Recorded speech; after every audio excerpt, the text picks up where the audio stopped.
Bonsoir à tous et à toutes, bienvenue à cette édition d'Info Pacifique. Voici les grands titres de l'actualité. Le quotidien Le National célèbre ce jeudi 15 mai 2025 sa première décennie. La direction de Technogroup Communication exprime sa gratitude à l'égard de ses partenaires, employés et lecteurs qui ont contribué à faire de ce journal une référence en matière d'information fiable et de qualité. Le gouvernement a annoncé l'allocation d'un fonds de 100 000 gourdes destiné à être distribué à environ 10 000 déplacés hébergés dans des infrastructures publiques de la région métropolitaine de Port-au-Prince. La police nationale d'Haïti a fait un usage excessif de gaz lacrymogène pour disperser les manifestants qui protestaient jeudi contre la montée de l'insécurité dans le pays. Le DH informe la population qu'elle est dans l'incapacité de produire de l'électricité en raison d'une intrusion à la centrale hydroélectrique de Péligre. L'institution appelle les autorités à sécuriser l'installation afin de mettre un terme au blackout. Le ministère de la Justice a demandé au commissaire du gouvernement de Port-au-Prince de procéder au gel des comptes bancaires appartenant à des personnalités haïtiennes sanctionnées par la communauté internationale. Nous observons une pause, nous revenons pour le développement de ces titres et d'autres informations. Chef, bienvenue dans le développement du journal. Comme annoncé en titre, le quotidien Le National célèbre ce 15 mai 2025 ses 10 années d'existence. À cette occasion, la direction de Technogroup Communication exprime sa profonde gratitude à l'endroit de ses partenaires, collaborateurs, employés et fidèles lecteurs, dont le soutien constant a permis au journal de s'imposer comme une référence dans le paysage médiatique haïtien. Dans un message empreint de reconnaissance, la direction salue une décennie de persévérance, de rigueur journalistique et d'engagement pour une information de qualité. Elle formule ses vœux de longévité et de succès continu à Le National, tout en réaffirmant son attachement à la mission d'informer avec professionnalisme et intégrité.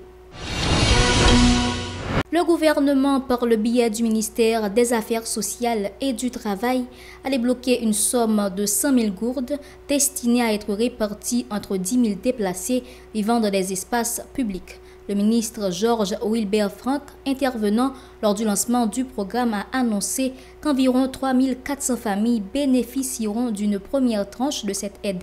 Il a lancé un appel à la conscience collective pour faire face à la crise sécuritaire et améliorer les conditions de vie de la population. Écoutons-le au micro d'Aubert Charles et Franz Michael Stevens. On a essayé de passer de réponse ponctuelle à réponse institutionnelle durable. Engagement, nous, en tant que ministre Affaires sociales et Travail, l'éclair. Nous voulons tout le monde qui est déplacé, quitter la caillou, à vivre dans des conditions misérables. Nous voulons que le monde ne pas invisible dans la société. Nous voulons que le monde arrêter dans l'anonymat, dans la société et dans la terre. Ou bien travail pour améliorer les conditions mondiaux, ou bien travail pour continuer qu'un pays dans sa liée là. Le programme ça a visé toucher 10 000 familles. Mais dans le lancement qu'on a fait jeudi là, nous allons distribuer chèques à plus de 3 400 familles. Et il y a un travail qu'on a fait au niveau de l'administration du ministère des Affaires sociales, de la DGPC, de l'ONM, pour que nous continuions à travailler ça pour nous permettre que reste familiaux joignent ça l'État haïtien les mettez à disposition pour appuyer dans l'effort de relocalisation que nous faisons.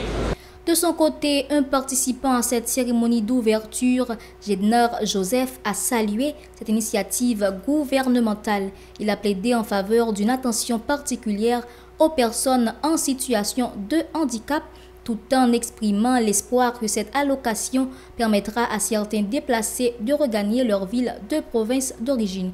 Il en a profité pour dénoncer les conditions précaires dans les sites d'hébergement. Ses propos. Nous comptons d'abord sur le monde qui vit avec handicap et nous féliciter le groupe qui travaille sur la localisation qui ont choisi mon handicapé ensemble, avant. Et dans tout le pays, tout le monde connaît Mon handicapé, ils ont demandé une attention spéciale, une attention particulière. Et nous sommes bien contents que le groupe là comprenne ça. Et le groupe Mon Handicapé qui t'a vivre dans le camp de la zone, ils viennent desservir en premier. Mes amis, il faut me clair pour me dire non. Ce n'est pas seulement les gens qui nous gagnent dans le camp. Les handicapés sont répartis dans tous les divers camps. Mais le démarrage, ça l'a fait dans le camp BCF là qui est dans le bureau. Nous voulons ça clair pour tout le monde. C'est avec le groupe monde qui est dans le bureau BCF, c'est eux qui ont desservi matin. Il y a un petit problème qui a une solution à camper garantie. Quand à tes filles, à femmes, ils connaissent toute qualité de violence. En plus, le monde dormi par élève. Il y a des espaces qui fait pour recevoir 100 personnes dans le camp au PC.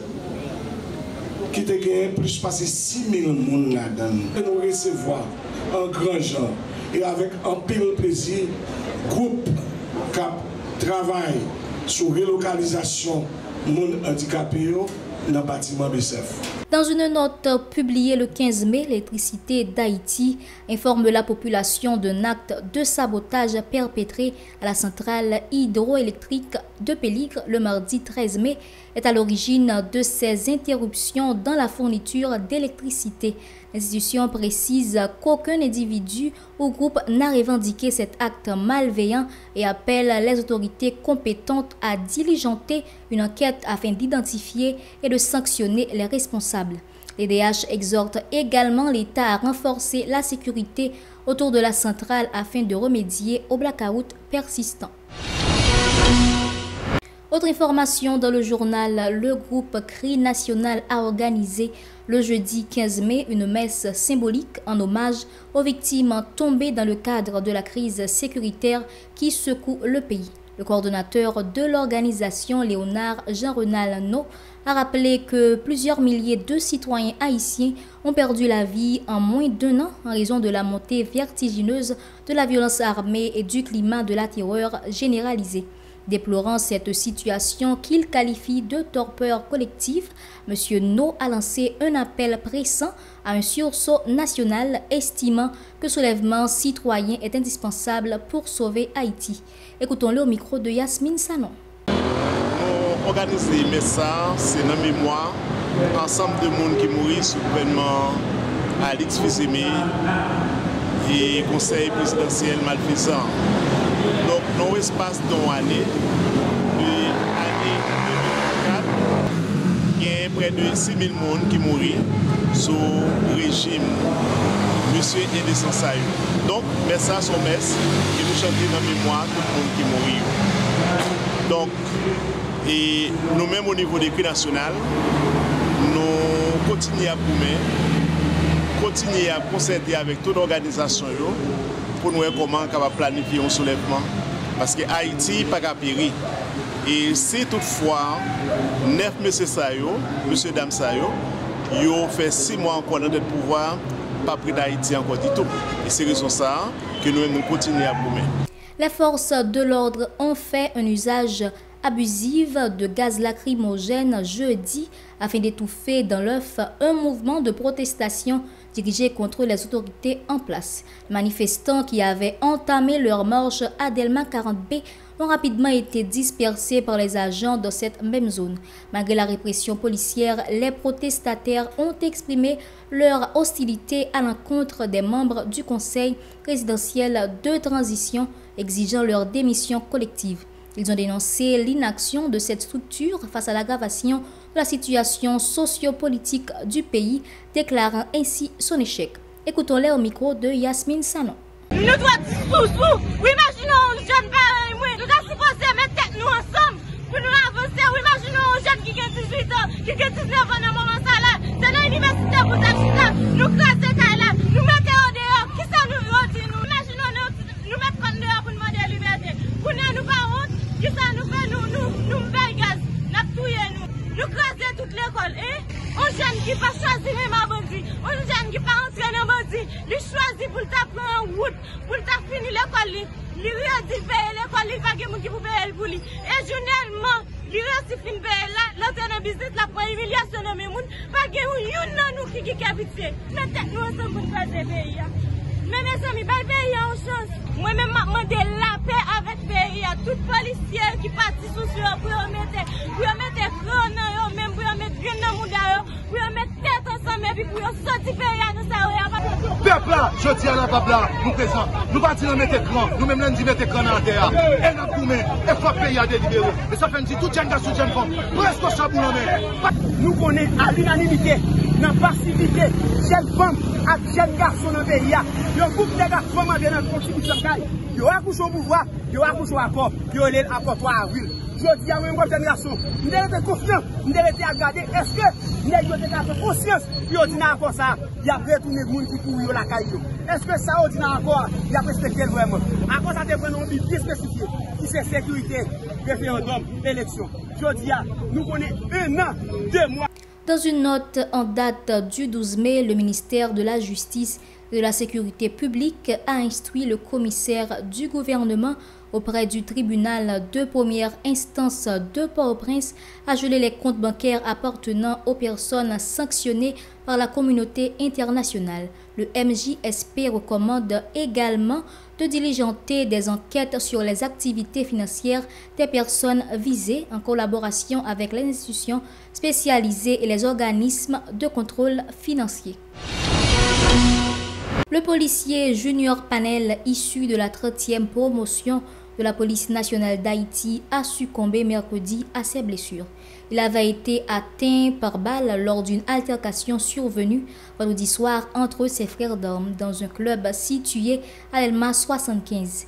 Il convient de rappeler que plusieurs personnes ont été blessées au cours de cet incident, notamment l'ancien agent exécutif intérimaire et ex-membre du CNDDR, Junior Bonheur, son agente de sécurité rapprochée ainsi que le propriétaire du club.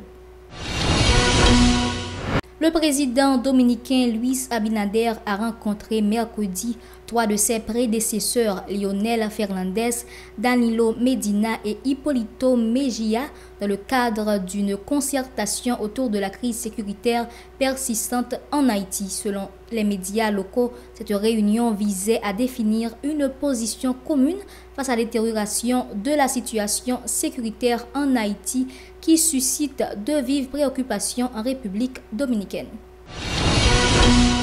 Voilà, madame, monsieur, c'est la fin de ce journal. Merci de l'avoir suivi. Restez sur la télévision Pacifique pour la suite de la programmation. Au revoir.